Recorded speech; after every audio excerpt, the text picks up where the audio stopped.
Ha, shogird nima bo'ldi?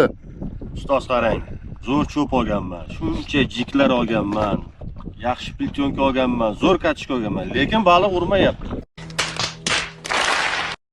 Shogird, birinchi xatoing. Provodkani e'tiborsiz qilasan. Shoshilasan, o'shani hisobiga senda provodka yaxshi chiqmaydi. Keyin xafa bo'lasan balchimon. Ikkinchi xatoing. O'zing sezmagan toshni otasan, birovlarga qarab. Birov 16 otadi, birov 12 otadi. Sana shularga taqat qilishga harakat qilasan. Undoq qilma hech qachon. O'zing sezgan toshni och. Agar toshni sezmasang, provodkang nolga teng. Uchinchi xatoing, jiglar, silikon primankalarni alishtirib ochish kerak.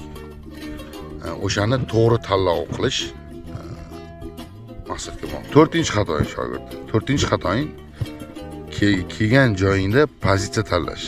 Pozitsiya ikki xil bo'ladi. Yoki bo'lmasam chuqurdan turib yuzaga otish yoki yuzadan turib chuqurga otish.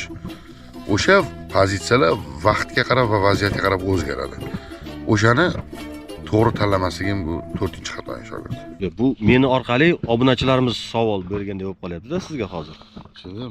5-xatoyim mana bu 4ta xatoga e'tibor bermaganligim. Xudo xolasa, keyingi videolarimizda sizlarga nima qiziq? Provodga qiziqmi? Pozitsiya tanlash qiziqmi? Exolot bilan, exolotsiz. Sizlarga qaysi mavzu qiziq bo'lsa, shuni ko'proq kommentariyada yozsanglar, o'shanga qarab xudo xolasa keyingi safargi videomiz o'shani chuqurroq bir aytib o'tishga harakat qilamiz qo'ldan kelgancha. Rahmat, baxtli bo'linglar.